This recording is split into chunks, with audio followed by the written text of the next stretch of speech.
SIDA en el Ecuador. Hoy nos acompañan tres invitados muy importantes en el tema sobre el país. Y está Ana Almeida, ella es arquitecta y coordinadora del proyecto VIH-FM del Cantón Cuenca, en CAR, Ecuador. Ella es asesora en temáticas de género y diversidades sexuales y es socia de la Corporación Humana. También nos acompaña Anthony Guerrero. Él es activista social con experiencia en incidencia política sobre temas de juventudes, derechos sexuales y reproductivos y trabajo comunitario con poblaciones claves en la respuesta al VIH. Además, estudiante de literatura dedicado a los estudios de género, desde la sexualidad, salud y enfermedad a través de las artes y vinculación con la comunidad. Y finalmente nos acompaña Ricardo Buri Villacrés. Él es fundador Ricardo Buri Villacrés, y él es director y fundador del grupo de apoyo positivos para personas y familiares de personas VIH positivas en el Ecuador. Les damos la bienvenida a los tres y solamente, si ya estamos aquí, todos en pantalla, muy bien, y solamente para iniciar este tema, ¿no? Este 1 de diciembre, que se vendría a ser el día martes, se conmemora el Día Mundial de la Lucha contra el VIH-Sida. Este día se viene con una agenda plagada de actividades por parte de colectivos como el de Ricardo, con quien quisiera empezar a conversar ahora. Bueno, Ricardo, quisiera que nos cuentes, que te presentes ante el equipo de Sin Etiquetas, bienvenido, y quisiera que nos hables desde el espacio que tú has creado para la comunidad. ¿Cuáles han sido los retos que las personas que viven con VIH hoy en día en el Ecuador tienen? Muy buenas noches. Primero, agradecer a esta invitación de Sin Etiquetas por considerar un tema tan importante y por la invitación respectiva. Pues bien, me presento. Soy Ricardo Buri, soy una persona que vive con VIH, soy el fundador, director del grupo de apoyo positivo para personas y familiares de personas VIH positivas de Ecuador. El grupo como tal es una OSC, una organización de la sociedad civil, no tenemos una vida jurídica. Sin embargo, eso no ha sido ningún limitante para poder trabajar en beneficio de todas las personas que vivimos con VIH aquí en el país. Muchas gracias, Ricardo, y asimismo quisiera dar la bienvenida a Anthony, que también nos acompaña aquí.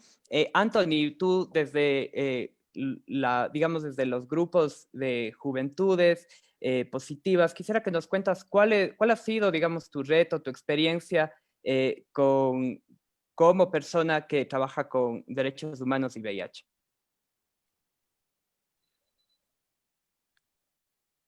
No te escuchamos, Anthony. Ahí te solicitamos. Ahí Ahí, estamos. perfecto. ¿Me escuchan? Ahí Ahí, sí, perfecto. Buenas noches con todos, todas y todes. Es un gusto estar aquí con ustedes.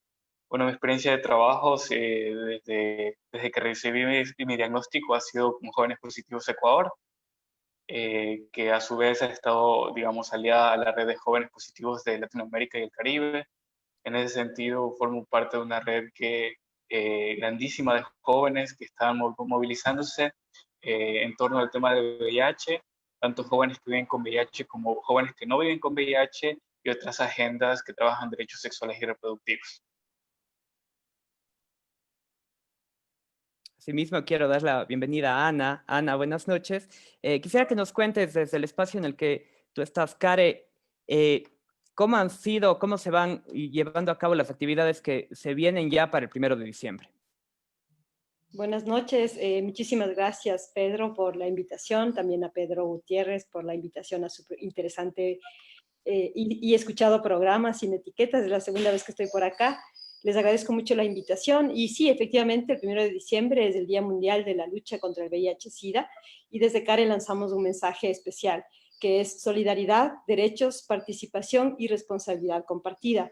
Efectivamente, el tema de la pandemia, en la pandemia del VIH también es una pandemia, perdón que tengo perritos por ahí, así que ellos también quieren participar.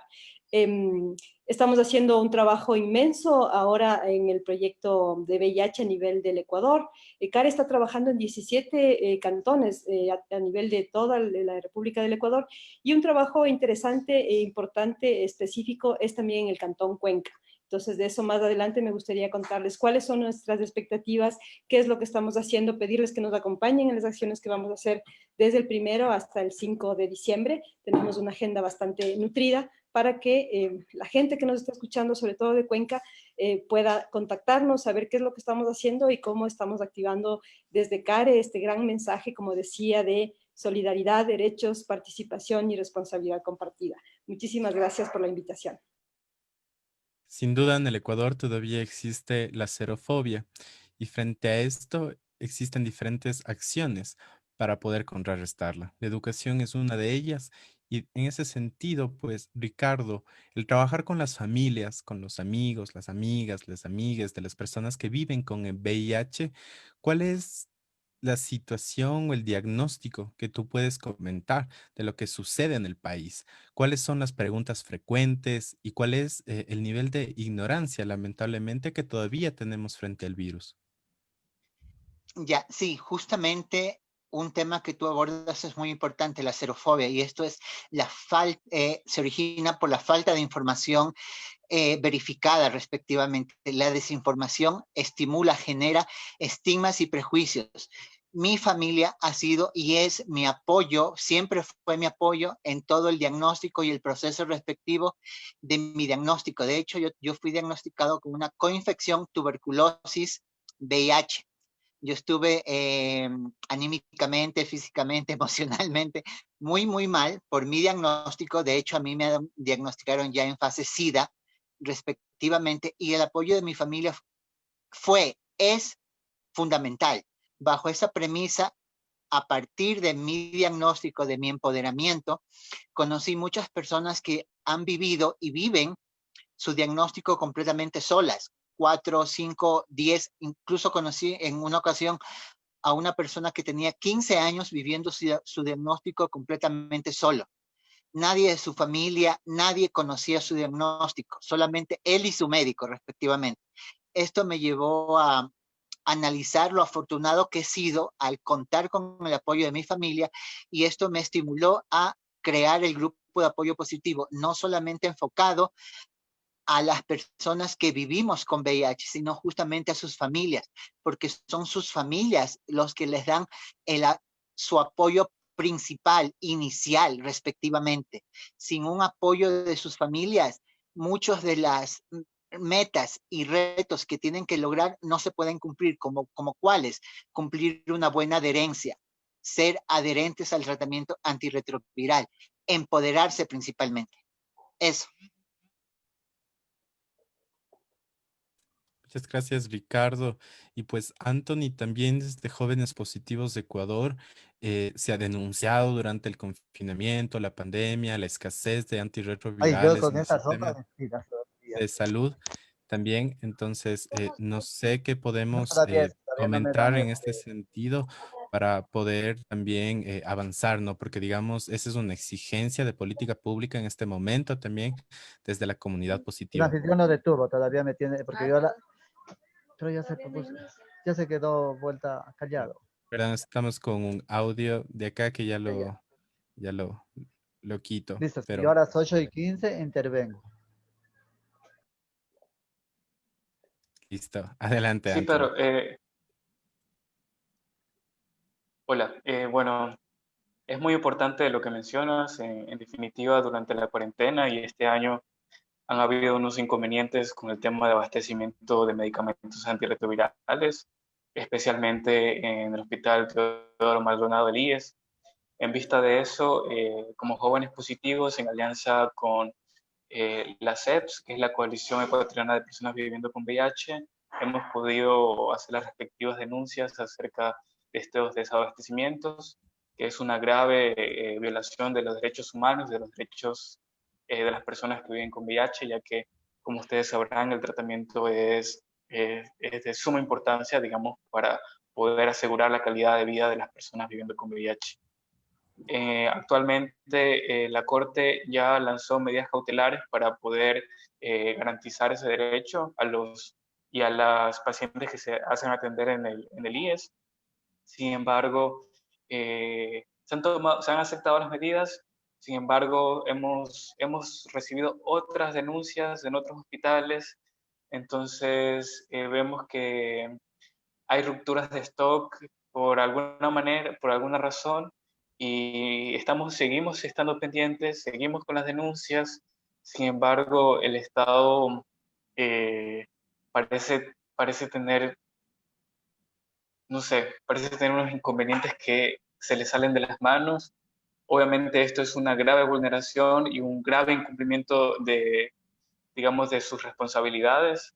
Entonces, como organizaciones, lo que podemos hacer es, digamos, seguir en pie, digamos, con estos procesos de denuncia, pero a su vez fortalecer, digamos, la respuesta comunitaria, facilitarnos medicamentos entre nosotros, las personas que vivimos con VIH, entre las organizaciones, y con eso poder solventar este problema tan grave que nos ha traído, digamos, la situación de la pandemia.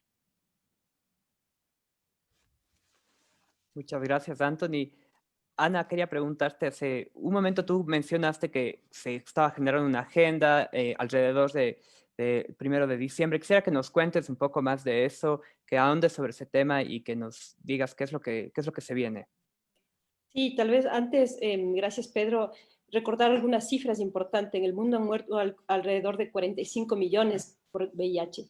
En el Ecuador hasta el año 2019 existían 46.200 personas viviendo con VIH. 577 mujeres embarazadas fueron diagnosticadas VIH positivas y 10 niños y niñas recién nacidos fueron positivos. En promedio, cada año se reportan 4.000 casos nuevos de VIH. La población joven es la más afectada y la población LGBTI, ahí un segmento de la población que son los epidemiológicamente categorizados como HSH, es decir, hombres que tienen sexo con hombres, y las personas transfemeninas son quienes tienen mayor prevalencia. Yo creo que esas cifras tienen que hacernos un llamado de atención, porque lo que está pasando con el VIH, sumado a estas denuncias que hacía el compañero Anthony sobre el tema de la administración de medicamentos, pues se vuelve una situación bien compleja, y es por eso que debería haber sobre la situación del VIH una llamada de atención permanente. El hecho de que haya un día al año, que es el 1 de diciembre, en el que se hable abiertamente sobre el VIH, creo que es fundamental. Más educación, decía Ricardo, también Pedro decía más educación. Efectivamente, lo que nos damos cuenta es que las personas tienen mucho miedo. La xerofobia, como decía Ricardo, existe efectivamente, y eso tiene que hacernos un llamado de atención a que la sociedad entera tenemos que actuar frente a la pandemia del VIH. Sumado ahora el tema de la pandemia del COVID. Son dos pandemias que tenemos con las cuales tenemos que ir estratégicamente viendo qué es lo que podemos hacer. Las iniciativas de los colectivos por el 1 de diciembre son innumerables. Hay, por ejemplo, en el Cantón Santo Domingo, campañas y brigadas de salud para hablar justamente del VIH, para hablar que el VIH no es que te mata, sino que el VIH es una condición que si accedes oportunamente a un tratamiento antirretroviral, pues puedes vivir con una cierta tranquilidad, pero que además también necesitas establecer una serie de compromisos en cuanto a alimentación, ejercicio. Y eso, por ejemplo, la gente a veces piensa que cuando tiene un diagnóstico, una prueba, por ejemplo, una prueba rápida, que es lo que nosotros como equipo de Cuenca y del proyecto VIH Fondo Mundial estamos haciendo desde CARE, la gente piensa que se va a morir. Y es como, no te vas a morir. Tienes una condición, hay que aprender a vivir con esa condición y hay que aprender a hacer una exigibilidad adecuada, oportuna, pertinente, para que el Estado y el Ministerio de Salud asegure un tratamiento efectivo que le permita a la gente y a las personas que viven con VIH vivir una vida, una mejor vida, por así decirlo. La gente necesita, la sociedad entera necesitamos estar educados sobre lo que implica vivir con VIH y sobre los esfuerzos que tenemos que hacer todos como sociedad para luchar contra esta pandemia. Entonces hay conversatorios, hay brigadas de salud, vamos a salir con una campaña en Cuenca a informar sobre el VIH, a sensibilizar sobre el VIH y otras enfermedades de transmisión sexual, y también estamos ofreciendo la posibilidad de que si la gente quiere, se haga pruebas de tamizaje de cuarta y de tercera generación. Así es que actividades van a haber durante toda la semana, las vamos a publicar en redes sociales para que la gente se informe, venga y vea que este día puede ser un día que hace el cambio en cómo las demás personas vemos el tema del VIH. Eso, Pedro.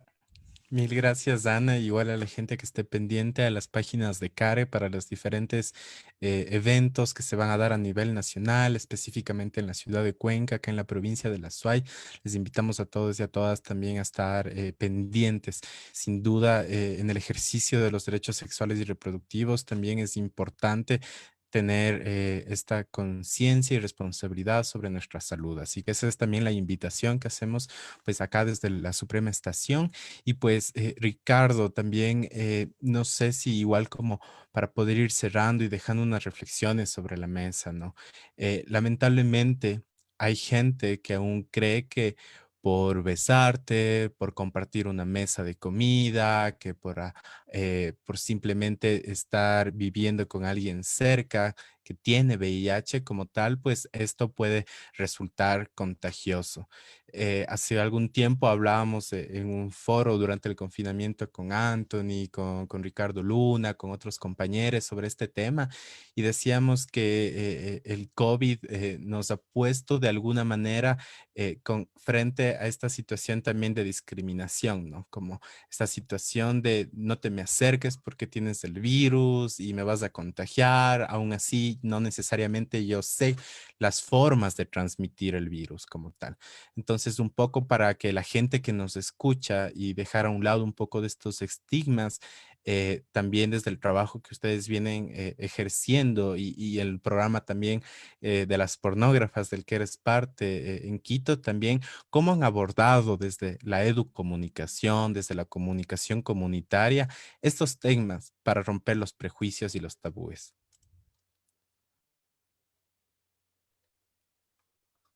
Sí, justamente hablar en este tema de partiendo de la información. La información es la solución, la educación respectivamente. Por ejemplo, lo que decías anteriormente es muy cierto. Ciertas enfermedades o ciertas infecciones se contagian, como cuáles, la gripe, la tuberculosis, el COVID, lo que estamos viviendo, el pan nuestro de cada día, se contagia. Por eso ahí las normas de bioseguridad recomendadas, utilizar mascarilla, lavado frecuente de manos con agua y jabón. El VIH no se contagia, el VIH se transmite y la principal forma de transmisión del VIH es el sexo sin protección. Todos conocemos los condones masculinos, pero sabes que también existen los condones femeninos. Las mujeres también tienen la potestad y el derecho a decidir utilizar un condón femenino. Todos conocemos ya condones masculinos. Yo en mi casa, en mi familia, cocino, lavo, plancho, trapeo, hago de todo. Utilizamos la misma vajilla, el mismo baño, todo, porque el VIH no se transmite por compartir, por dar un abrazo, por utilizar la misma vajilla, el mismo plato, el mismo inodoro, por tomar agua del mismo vaso. No, el VIH a nivel mundial, más del 99% se transmite de forma sexual, por sexo sin protección, por no utilizar condón. De ahí la importancia de las campañas direccionadas al uso correcto y adecuado del condón, tanto masculino como femenino. La información es la solución. Tenemos que educarnos y nosotros como roles de personas que vivimos con VIH tenemos que cumplir un rol muy importante de transmitir información, transmitir verificación, información veraz, no fomentar ni estigmas, ni discriminación, ni mucho menos xerofobia. Eso, por favor, Pedro. Mil gracias, Ricardo. Creo que es fundamental poder hablar sobre derechos sexuales y reproductivos, poder hablar sobre buenas prácticas frente al sexo y realmente esta es información importantísima. Anthony, de igual manera contigo, no sé de qué manera crees tú que podemos romper y eliminar estas barreras de discriminación, ¿no? Y cómo podemos hacer que estos temas no sean temas que solo los hablamos en el marco del 1 de diciembre, sino cómo poder sostener en el tiempo un debate que sea realmente consciente con la ciudadanía sobre la protección frente, entendiendo esto como un tema central, ¿no? En los derechos sexuales y reproductivos. Bueno, yo así como Ricardo también creo en la formación y en la educación. Me parece que es un eje importantísimo, digamos, para poder cambiar el imaginario que se tiene sobre el tema. Y en ese sentido, me gustaría compartirles una experiencia que tenemos desde los jóvenes. En este momento hay algunos procesos de formación de jóvenes que yo creo fielmente que están haciendo un cambio generacional en cómo se concibe la pandemia del VIH actualmente. Ya estamos cambiando de paradigma. El hecho de que existan series de Netflix o series de televisión, narrativas, imágenes en Instagram que hablen sobre el tema con un lenguaje accesible para los jóvenes, hace que el tema se entre en sus conversaciones y deje de estar estigmatizado, que sea más fácil de hablar, que sea más asequible. En este momento, yo me encuentro en un proceso de formación que está promocionado por UNFA, que se llama Movilízate, que es una red de jóvenes que viven con VIH, pero también que no viven con VIH, es decir, jóvenes seropositivos y seronegativos, que les interesa el tema, que les interesa el tema, la defensa de los derechos sexuales y reproductivos, y juntos nos preparamos sobre el tema, conocemos y nos interesa sensibilizar a otros para que puedan tener vidas sexuales seguras. Y creo que de esta manera es como podemos, digamos, asegurar y garantizar los derechos de las personas que viven con VIH, pero a su vez prevenir nuevas infecciones. Creo que jóvenes más organizados, más informados y más movilizados es lo que permitirá, digamos, que para el 2030, que digamos es ese gran objetivo para la erradicación de nuevas infecciones de VIH, podamos conseguirlo y que finalmente podamos vivir en un mundo sin SIDA.